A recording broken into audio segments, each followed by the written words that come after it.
Hello there, ye sorcerers. I am going to talk to you.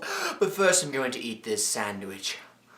The Science Show! Pianos! Whose idea was this? This is fantastic.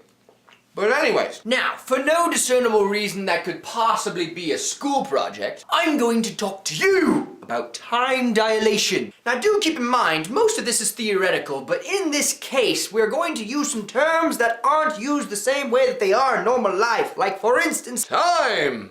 Now the time that we usually use is measured in things that go in cycles, and therefore we record them into sections that we desire, for instance minutes, seconds, days, hours, years, etc. Etc is a word. The time that we will be speaking about is a plane of existence that is constantly moving forward.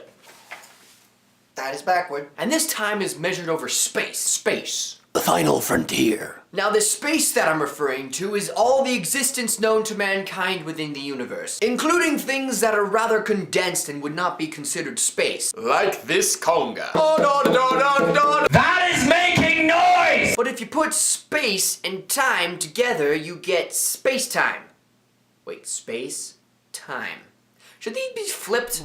That's better. Now, space-time is the correlation of the two. It pretty much is an explanation of how one amount of space or mass gets over to another location of space or mass in an allotted time. Hence, space-time. You can tell whoever makes up these names are really creative. You are an idiot! But space-time itself technically would be considered relative depending on the reference point, which is something called relativity. Relativity is the explanation for why something looks different from a different reference point. For instance, if you looked at the front of my head, you'd see that there's a face on it. But if you look at the back of my head, you think it's very hairy.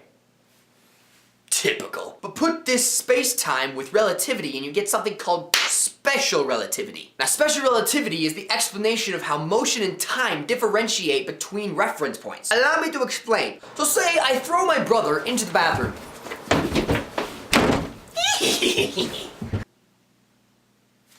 And then I go into a closet where I have a cloning machine and I build a clone of myself.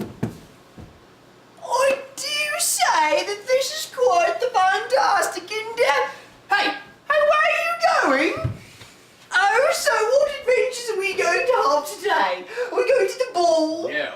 Well, are we going to eat tea crumpets? Yeah. Oh, I love those. But the tea crumpets are so delicious. Why can't you just get the tea crumpets? The tea crumpets, you get it? It's like a muppet. Here. Oh, wait, hold on one second.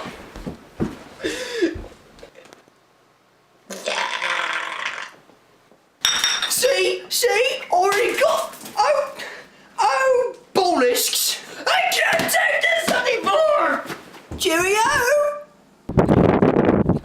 Naturally, clones are very annoying, so I'm going to want to run out of my house as fast as possible and get into my spaceship and fly away. Now, my spaceship is a very special spaceship because it can go nearly the speed of light as fast as humanly possible. Now, say that I go out into the stars and then experience the light of universe's existence hasn't ever known it, and then I decide that I'm bored after 2 years and I come back. And so this is a 4-year round trip, and by the time that I get back, it's good to be home. Oh, look who's come back. Earth's time would have left without me, sped up, and the clone that I have made is now a really old freak. Now, theoretically, this is how this works. So as my magical spaceship approaches the speed of light, theoretically, since I am covering so much distance over so little time, that time itself slows down for me and speeds up for everyone else. Now, say that you had a really awesome telescope that you could look through and see the ship from Earth. If you could in fact see me as I'm going the speed of light, you would notice that it looks like I am moving very slowly inside of the ship. And if I had an awesome telescope looking back at Earth, everybody would seem to be going really fast. Now here is the textbook explanation. Look at this picture. These are words. Look at this picture. Now say that my spaceship is going away from Earth and shooting a flash of light every 3 minutes. If my spaceship is going nearly the speed of light, every single time that I shoot that flash, the Earth will receive it in twice the amount of time, and so they will receive it at 6 minutes. And so, relative to me in the spaceship, Earth has covered more time than I have. But then say we decide to turn my direction around and I go back to Earth. So I'm still sending flashes of light every 3 minutes back at Earth. But now Earth is receiving them every 1.5 minutes. Which means relative to Earth, I'm not slowing down anymore, I am in fact speeding up. So this means as I go away from the Earth at the speed of light, it'll be seeming as though I am going through time. But as I come back to Earth, it'll be as if I'm making up some of the time that I lost. Now do keep in mind that the time you make coming back does not cancel out the time that you've wasted going out. So putting all this together, time has gone faster for Earth than it has for me. So putting together this whole entire theory of how time slows down relative to the reference point, imagine this for a second. Observe this incredibly great drawing that my physics teacher made. So say that I was going to be in the spaceship and I go from one planet to another planet. With this theory in mind, the time for this planet would speed up,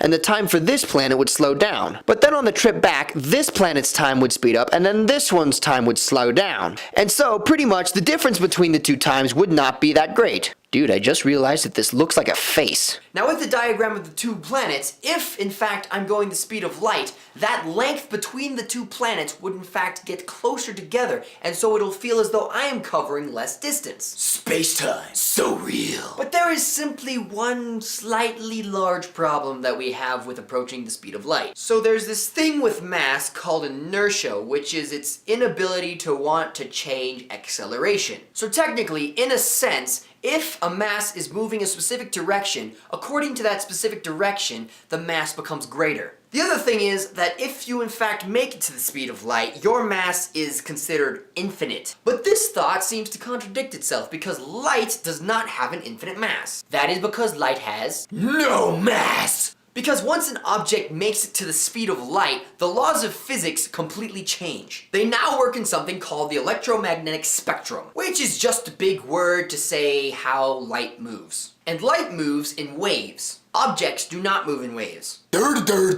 Therefore, it's not possible for us to maintain the speed of light. So, if in fact I decided to go put on my Heelys, and my Heelys are capable of going the speed of light, if I decided to try and run into a brick wall just to see what happens, well,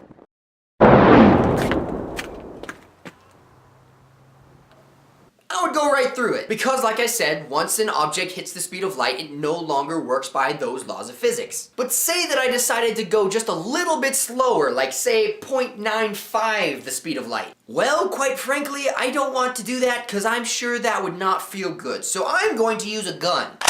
Now this gun is shooting particles at 95% the speed of light. Now if I shot at this brick wall with this gun, I'm probably gonna get arrested for this. Now if you don't mind, I am going to leave before I have to deal with the authorities. The Science Show!